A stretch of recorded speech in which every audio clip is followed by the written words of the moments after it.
हिमांशी जायसवाल। राम मंदिर को लेकर रोजाना सुप्रीम कोर्ट में सुनवाई जारी है। हर रोज इस मामले में एक नया ही मोड़ देखने को मिल रहा है। देश की जनता इस केस पर अपनी नजरें गड़ाए बैठी है कि आखिरकार सालों से चल रहे इस मंदिर मस्जिद विवाद में जीत किसकी होगी। लेकिन एक बात तो पक्की है कि जीत किसी की भी हो, किसी एक की हार तो होनी ही है। अगर आप हमारे चैनल में नए हैं तो सबसे पहले हमारे चैनल नेटिव न्यूज को सब्सक्राइब कर लीजिए। इसके साथ ही बेल आइकन को भी जरूर दबाएं, जिससे हर अपडेट आप तक समय पर पहुंच पाए। राम जन्मभूमि जमीन विवाद को लेकर सालों से दोनों पक्षों के बीच एक अलग सी जंग छिड़ी हुई है। राम मंदिर निर्माण मुद्दे को आज तक सभी राजनेता अपनी राजनीतिक रोटियां सेकने के लिए भी इस्तेमाल कर चुके हैं। सत्ता पाने के लिए राम मंदिर निर्माण का दावा करना तो मानो मामूली बात हो गई है। इस विवादित जमीन के लिए हिंदू और मुस्लिम दोनों पक्ष अपना अपना दावा करते रहते हैं। हिंदुओं का कहना है कि इस जमीन पर सालों पहले राम मंदिर था, जिसे मुगल बादशाह बाबर ने तुड़वाया था और उस पर बाबरी मस्जिद का निर्माण किया गया था। बाबरी मस्जिद को भी सालों पहले तोड़ दिया गया था। जब से लेकर आज तक ये मुद्दा ठंडा नहीं पड़ा है। हर कोई बस मुद्दे पर अपना दावा पेश करता रहता है। सुप्रीम कोर्ट जिस तरह से इस बार इस मामले की सुनवाई कर रहा है, उसे देखकर तो ऐसा ही लगता है कि अब जल्द ही इस मामले पर कोई बड़ा फैसला आ सकता है।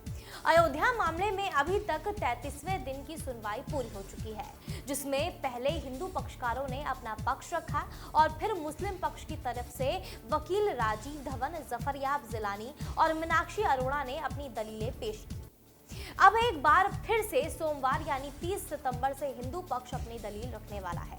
हिंदू पक्षकार सोमवार को प्रति उत्तर देंगे, क्योंकि पिछले काफी समय से मुस्लिम पक्षकार अपनी दलील पेश कर रहे थे।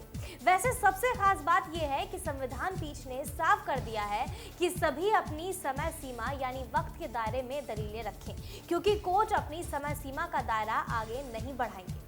दरअसल चीफ जस्टिस रंजन गोगोई 17 नवंबर को रिटायर होने जा रहे हैं, इसलिए उन्होंने अयोध्या केस पर जल्द से जल्द फैसला करने के लिए 18 अक्टूबर की डेडलाइन तय कर दी है।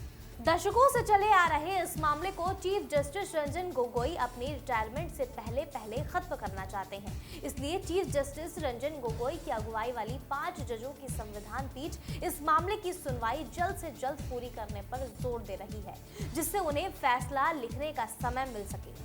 इसके लिए चीफ जस्टिस ने दोनों पक्षों से दलील पूरा करने के लिए समय सीमा पूछी थी, जिस पर मुस्लिम पक्ष ने कहा था कि 27 सितंबर तक अपनी दलील पूरी कर लेंगे, तो हिंदू पक्ष ने ये बताने के लिए 2 दिन का समय मांगा था।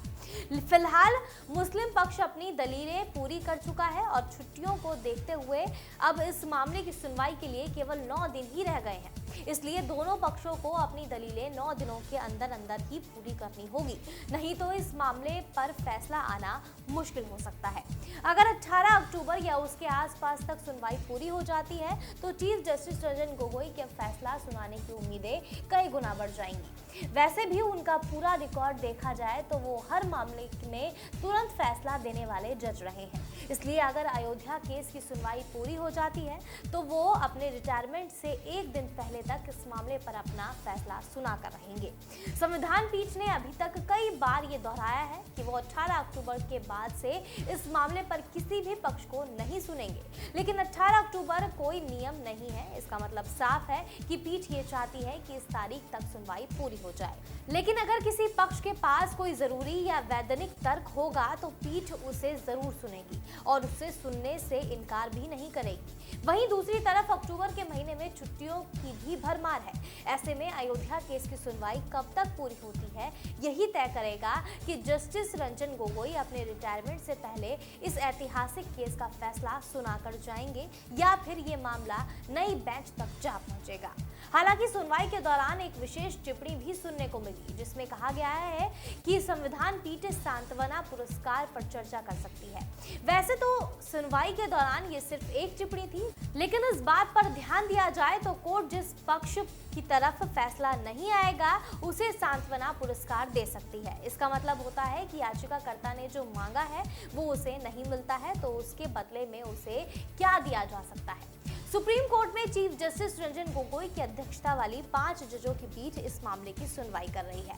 इस पीठ में justice एस.ए. Bobde, justice D.Y.. Chandrachud, justice Ashok Bhushan और जस्टिस एस.ए. नजीर भी शामिल हैं। अब देखना होगा कि आखिरकार इस ऐतिहासिक मसले में जीत किसकी होती है। फिलहाल के लिए इतना ही। ऐसी ही देश दुनिया की तमाम बड़ी खबरों के लिए आप देखते रहिए नेटवर्क न्यूज। आप देख रहे हैं नेटवर्क न्यूज, साहस सच कहने का।